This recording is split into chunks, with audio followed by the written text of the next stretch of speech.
It's exciting, and it is going to do great things when it comes to inspiring younger kids, getting them involved in baseball, wanting them to grow up and be a part of this or maybe something even bigger. It's part of that journey. It has to be part of that journey. Welcome to episode 306 of Alberta Dugout Stories, the podcast. I'm Joe McFarland. The off-season is officially upon us. Halloween is over, we've seen a few snowfalls, and it's really slowing down on the news front. That being said, we have a few notes to pass along, and we'll start with a really big development in women's baseball with a new pro league expected to launch in 2026. It's being headed up by trailblazing coach Justine Segal with 6 teams, likely in the northeastern U.S. The plan has the support of Toronto Blue Jays World Series champion manager Cito Gaston and 5-time Women's Baseball World Cup champion Ayami Sato of Japan. Stay tuned for more developments on this international story in the weeks ahead. On the MLB front, Edmonton's Rob Zastryzny is on the move again. The left-hander has been claimed off waivers by the Chicago Cubs after spending last season with Milwaukee Brewers. Dogs Academy alum Alejo Lopez is looking for a new major league home. He spent the year with Atlanta's AAA team in Gwinnett, hitting .307 with 4 homers, 55 RBI, and 21 stolen bases in 112 games. He took to Instagram a while back to say he was happy with his season, but he still didn't get the call-up, so he's electing free agency and is hoping to find a new team willing to give him another shot at the big leagues in 2025. Lethbridge's Landon Barassa is heading back to the Winnipeg Goldeyes for a 5th season in 2025. That'll happen after he finishes up his upcoming season with the Sydney Blue Sox of the Australian Baseball League. Baseball Alberta continues to roll out a few of its award winners ahead of the November 23rd banquet in Edmonton. Congratulations to Buffalo Lake's Twyla Reed on being named Volunteer of the Year, and Sherwood Park's Jared Lovey on being named the Coach Developer Award winner. The Wally A. Foots Builders Award is being shared by Murray Ray and Jenny Crumley of Innisfail for their efforts in fixing up their community fields. On the commitment front, a few of them to note this week. Will Labonte of Dogs Academy is heading to the University of Portland. Butler Community College is getting AHP Academy product Andrew Deshane, while his teammate Cale LeBlanc is heading to Arizona Western Community College. And on the Saskatchewan side of things, friend of the show, Merrick Yeager is heading to Hutchinson Community College. He's going to be joined there by Saskatoon's Ethan Marion. It is awards and special events season. Among them, the Prairie Baseball Academy Alumni Association's Poker Tournament, which is happening in Lethbridge November 16th. Reach out to PBA or Todd Hubka for all the details. And if you have events or other fun things going on this winter you'd like us to know about or maybe pass along here on the show, let us know by emailing albertadugoutstories@gmail.com. On to this week's episode. The Western Canadian Baseball League unveiled its schedule last week. In case you missed the last show, opening day is set for May 28th with Medicine Hat Mavericks at home to Okotoks. Most teams will have their home openers in the first week, with the All-Star Game being hosted by the Dogs on July 19th, and the final day of the regular season is set for August 4th. A couple of big storylines coming out of the schedule announcement. We will get to the Spruce Grove Stadium update in a moment, but as I alluded to last week, I am beyond stoked for a new initiative being brought forward by the league. June 8th will be the inaugural WCBL Rural Roots game in Oyen. The Lethbridge Bulls will face the Sylvan Lake Gulls at Doug Lehman Field. If you head to albertadugoutstories.com and saskatchewandugoutstories.com, I've gone a little bit further into my thoughts on this game. If you missed it, I thought I'd riff for a minute before we get to our guest. This is such a cool opportunity for the WCBL, to be honest, in honoring the 30th anniversary of the Oyen Pronghorns as they won their first championship in what was then known as the Saskatchewan Major Baseball League, which turned into the Western Major Baseball League before it turned into today's WCBL. That Oyen team featured the aforementioned Todd Hubka, among others. The Pronghorns also graduated a few future WCBL executives like Jason Wandler and Brooks and Graham Schetzel in Sylvan Lake, who were, fun fact, both league all-stars in 1994. Oyen is also home to Badlands Academy, which has former Medicine Hat Maverick star Nolan Ratai as its head coach, and the mayor of Oyen is Alberta baseball pioneer and builder Doug Jones, so the fit really is natural here. But beyond that, I hope it's just the maiden voyage for the league in honoring the game at the grassroots level. They could go to previous communities that have been around the league, like Kindersley and Unity in Saskatchewan. Maybe they can go to a scenic location like the Rocky Mountains in Banff or Canmore, or maybe the River Valley in Drumheller, or maybe it becomes a bit of a test case for future expansion communities like Airdrie, Grand Prairie, or Brandon. It seems to me anyways that the opportunities are kind of endless. In my head at least, the WCBL Rural Roots game could become the league's version of MLB's Field of Dreams game or the NHL's Heritage Classic. It's a showcase of the history with a flair of the present and the future. It is win-win in my books. Again, go to albertadugoutstories.com and saskatchewandugoutstories.com for my latest editorial. You'll see a few more of those in the weeks ahead. The other big news from the past week surrounds the team formerly known as the Edmonton Prospects, and it's formerly because Pat Cassidy and company will be soon rolling out a naming contest as they get ready to move into Spruce Grove. It's been a big few weeks as the team has posted updates on the vertical construction at MyShack Metro Ballpark. If Mother Nature agrees and construction crews can stay on schedule, they hope to have their home opener on the June 7th and 8th weekend against the Okotoks Dogs. So that's lining up to be a massive weekend across the league. For a status report on the now known as Edmonton baseball team, the stadium, and much more, here's my conversation with Pat Cassidy. Pat, thanks so much for joining us here on the show. Yeah, no, my pleasure. Glad to do it. I think it's been a while since we've done one of these, actually. It has been, and a lot of big news coming out of Edmonton Baseball Club land. We'll get to the name in a minute first, but I assume you have June 7th and 8th circled on your calendar. How excited are you for the potential of opening weekend against the Okotoks Dogs in a brand new ballpark? Well, if that is our actual opening day, we've kind of set it as our soft launch. We're targeting it. We're going to do everything in our powers to try to make it happen. And then, we've kind of got a long break after that where we could buy ourselves some more time if it doesn't. But we are, hell-bent on trying to make that happen because I think it would be awesome. I think, we all know what the Okotoks Dogs have done over the last few years, actually since they've come into existence in Okotoks. And just a little side story on Okotoks.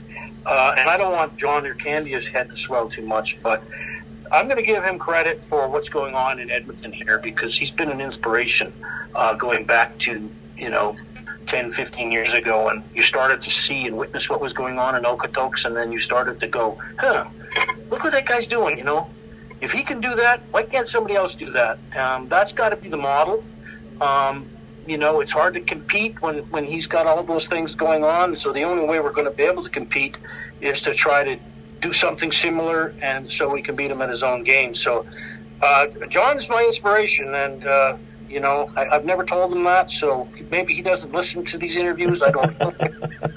But it's really amazing what they've done down there, and I think it's completely changed the landscape of baseball in Canada. I mean, that's how big it is. Mm-hmm. I know you've been doing regular site tours in Spruce Grove. You're hosting a media tour in the next few days as well. But when you go back and take a look around, what goes through your mind as you're starting to see this vertical construction finally go up? Well, I guess it's a good question, and I do ask that question of myself from time to time, and there's still a little bit of a sense of it being surreal in terms of where we were and how long it's taken to get to where we are right now, and then you look at it and you still think, are we going to make it, or is this going to happen? And you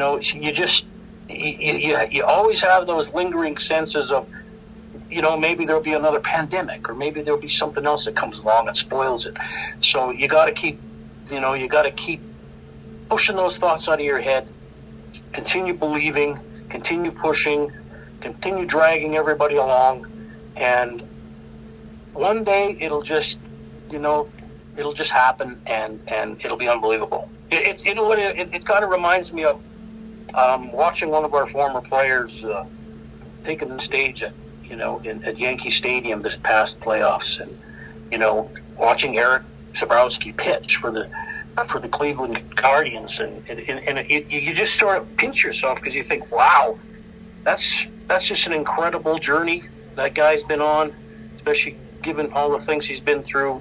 And I got to know Eric quite well when he was in Edmonton. He's quite an outgoing character, real personality, and you just sort of look at it and you go, this is incredible. It's beyond believable, to be honest with you. Mm-hmm. I guess what we're doing in Edmonton, I kind of feel like sometimes it's beyond believable, but yet it's happening. So just keep going. That's all I can say. Mm-hmm. Well, and obviously you've got that skyline now that's got some concrete there, and it's becoming real. And obviously, as you mentioned, there's been a few ebbs and flows, the journey, so to speak.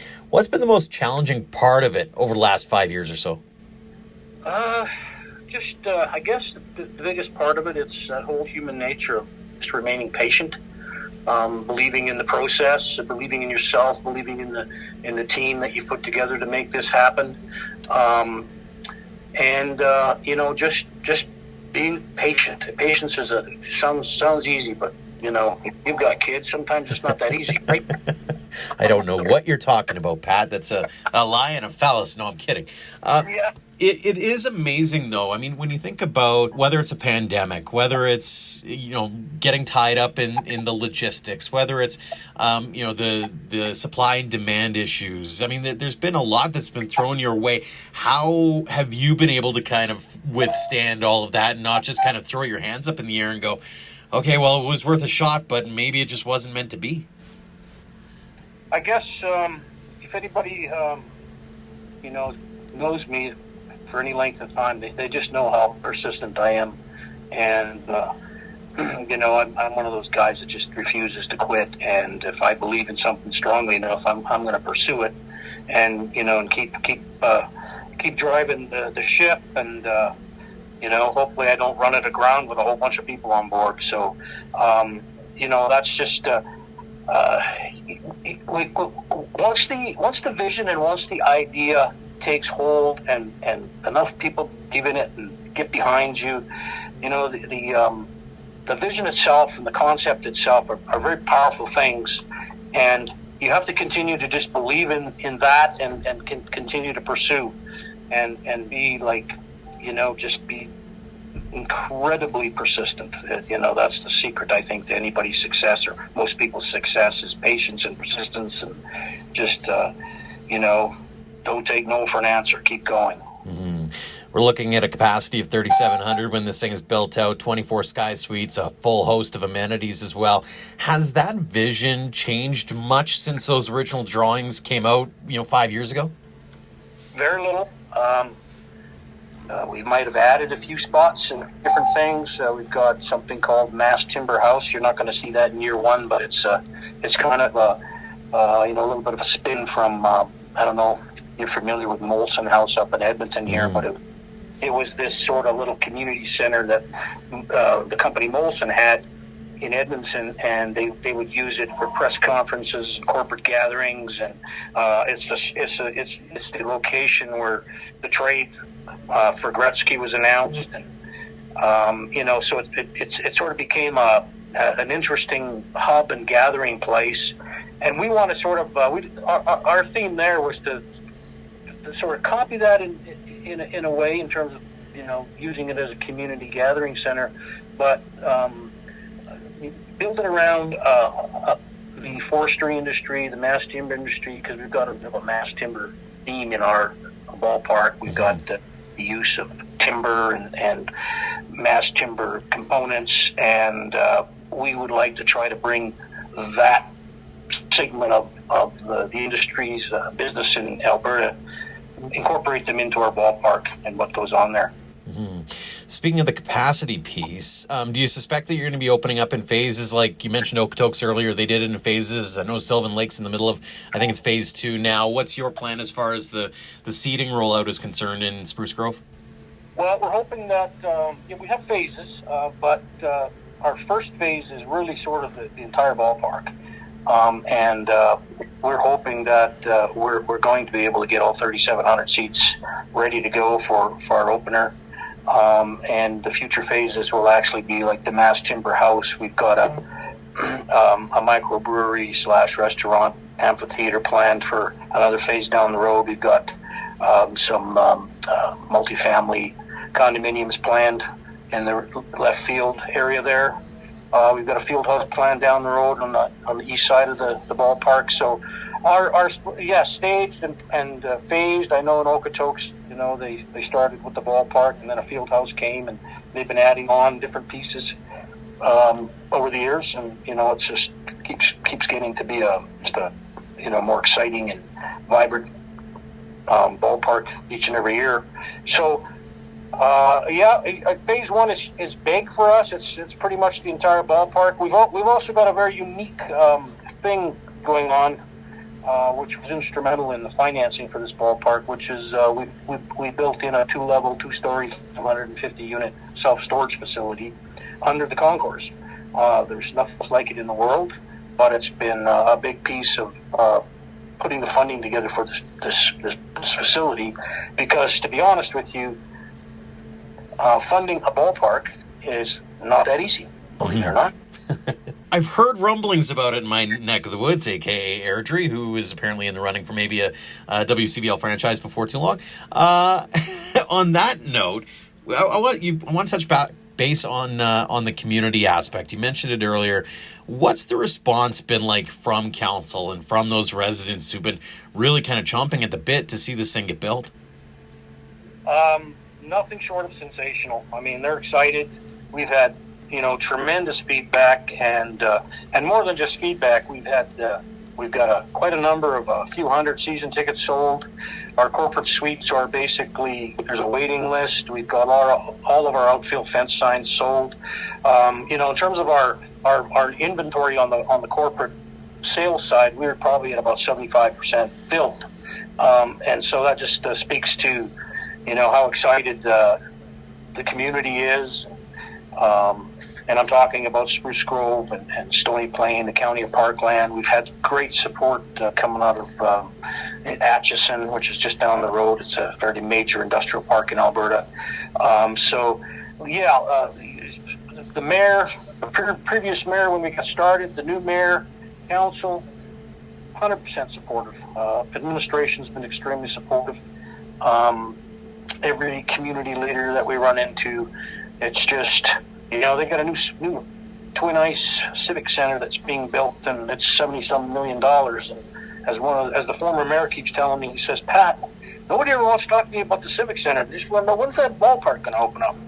He tells me that every time I run into him.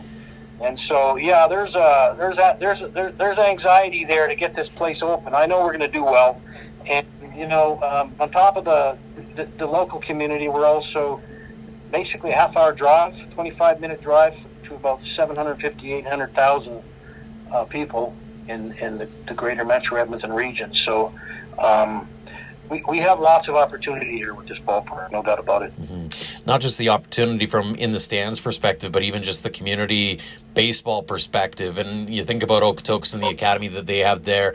You think about what Sylvan Lake's building out there. How excited are you about the potential of helping build that grassroots piece of baseball? Because in that area, whether it's Spruce Grove, Parkland, you name it, there's a real strong contingent of young ball players who are looking to maybe look up to the next generation of ball player. Well, I think that something special is really happening for baseball in Western Canada, and it's the Western Canadian Baseball League, with everything that's going on in this league, is a major driver of that. I played baseball right up until my 30s, and at 30-something years old, I realized playing men's league I wasn't going to make it to the pros. But the one thing I always remember was. We played in a lot of local area tournaments, and you'd get 300, 400, 500 people out sometimes. It was a lot of fun. It was inspiring to play in front of audiences, to play in front of people. Even our 2012 to 2019 years in Edmonton at Remax Field, you talk to those players and they'll all tell you that it was just an amazing experience to play in front of 3,000, 4,000, 5,000 people. And for many of them, that was the highlight of their career. Others, we've had a few that have gone on to pro ball, like Eric and Cody Funderburk, and there's a few others knocking on the door right now. But for the most of them, that kind of ends their, that was their pro career. I always kind of view Western Canadian Baseball League as a little bit of a hybrid minor league baseball product, and it's exciting, and it is going to do great things when it comes to inspiring younger kids, getting them involved in baseball, wanting them to grow up and be a part of this or maybe something even bigger. It's part of that journey. It has to be part of that journey. Mm-hmm. Absolutely. Another big part of this journey is the end of the Edmonton Prospects, as we now know it, as part of the announcement made last week. The team name is being retired, and a new entity will take shape. Give us a little bit of insight into the decision to have a team naming contest. Well, it took us a while to make that decision. We were I was pretty stubbornly set on just keeping the name, I got to admit. We are part of a larger region. Even when we named the ballpark, it's Moishak Metro Ballpark. We're trying to make sure that people understand that this ballpark is for the entire Edmonton and Metro Edmonton region, including Spruce Grove and Stony Plains Parkland, but Sherwood Park and St. Albert and Leduc and all of those other great baseball locations in this region. And so we were a little hesitant to change the name, but then we started to sort of investigate it a little bit further. It's not the first time that a team has changed its name, and in some cases it opens up. One door closes sometimes, another one opens up, and we thought, well, new stadium, why not a new name? We're kind of entering a new era of baseball in Canada, as far as I'm concerned, and it's happening. It's evolving right here in the West, and we're a part of it. And as you mentioned, Okotoks sort of been that initial catalyst, and Sylvan Lake jumped on board a few years ago. And I think there's some really exciting times ahead for baseball in this region. And so we thought we would put it out there. Create a little bit of a contest, and see what we can come up with. We're kind of looking for something that's going to embody and capture the essence and spirit of who we are. Something we can all be proud of, and a name that is regional and also fun. I was going to ask about that. Is there anything in particular that you're really looking for? Is it the creativity side? Is it the community impact? Is it a combination of what might be that aha moment for you when it comes to a name anyways? Well, I'll let you know when I go aha. But believe me, just internally here with our own organization, I got names flying at me all the time, right? So I've written them all down, and I've probably got 200 potential names already. We're going to probably get 200 or 500 more from the public, and then we're going to we're going to try to narrow it down to maybe 10, and then continue, and eventually we'll have to come up with one. I'll have to pick one of the 10, and we'll really do a good job of ensuring it does what I'm hoping it does, which is to capture the essence of the region. But also has some fun and something cool about it. I mean, I looked at what the Berries did out in Saskatoon, and we were all kind of the Berries. You didn't call your team the Berries, and there was a lot of people jumped on board with that name right away. There was naysayers. There was people hated it, but at the end of the day, I think they made a really good decision. I think it's worked well for them, and it's like anything else. When you first hear something, you kind of go, I don't know, and then you hear it again, and you hear it again, and you hear it again. I mean, that's the whole branding process, right? It's the brand, and before you know it, it's like, well, that's just a name. That's who they are, and so I'm excited about this. I think it's the right thing to do for our organization at this time in our evolution, given everything that's happening. So we're going to embrace it. We're going to have fun with it, and hopefully we can get the public out there to do the same. Help us out with this.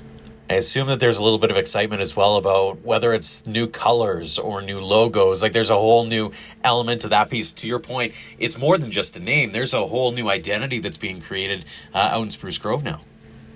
Yeah, absolutely. And with brand, it's not just about the name and the color.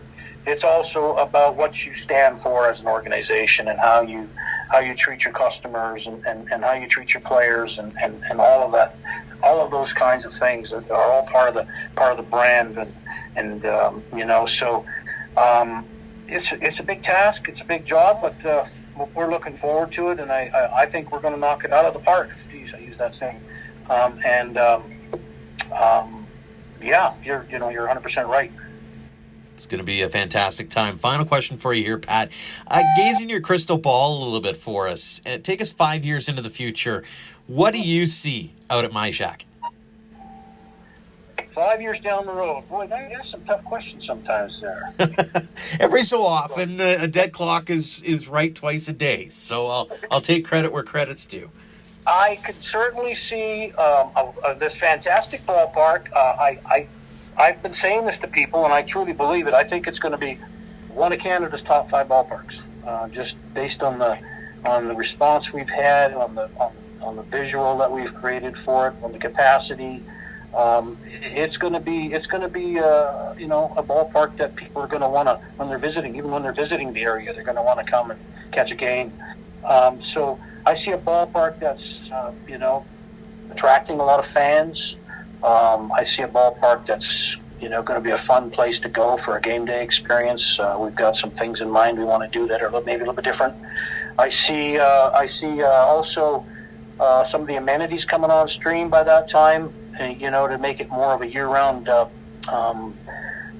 destination center. The restaurant, maybe the amphitheater, hopefully the condos and stuff like that. We tried to bring as much of the community into the facility as we could, so that it feels like it's part of the community, and the community feels like it's a place for them to go, spend time with family and friends, and have those moments those memories and those moments that you have at venues like this and moments like this, and so that's what we're trying to create. We're trying to create that. I heard this thing about Okotoks a long time ago. They kind of were scratching their head how it became so successful, and really the one explanation that I think made the most sense was it became a place for neighbors and families and friends to just get together and meet. It's not so big where you get lost and you can't really see and know who's there. It's small enough where everybody knows everybody, and you make a whole new group of friends, and that becomes a part of your lifestyle. And I think that's what we're trying to create more than anything, is an important piece of people's lifestyle. It's also going to be a place where young kids develop and families support them, and we're hoping to see more and more Eric Sabrowski's end up where he's ending up. But probably even more important than that, these types of programs and teams, they really do a good job in preparing people and kids and people for the next phase of their life once they're finished with baseball and sports and things like that. They just be good community members. Absolutely, and looking forward to celebrating with the community June 7th and 8th, weather permitting, of course, but a longer form picture. Some exciting days ahead in the Spruce Grove area, Pat. Really appreciate the time and the update. Thanks so much for sharing all the photos and all the updates, and looking forward to seeing what 2025 has in store for the as yet renamed Edmonton Ball Club. Thank you so much for joining us.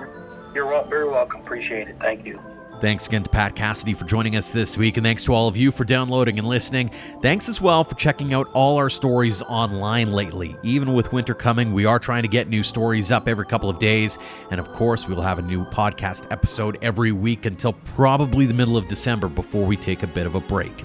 As always, tip of the cap to our platinum supporters, the Okotoks Dogs, Under the Lights Sports and Entertainment, and the Western Canadian Baseball League. Their generosity has allowed us to cover costs like web hosting fees, online newspaper subscriptions, swag, travel, and so much more. So if you'd like to join our roster of sponsors, head to albertadugoutstories.com/supporters. Until next time, thank you for all of your support online, on social, and on air of Alberta Dugout Stories.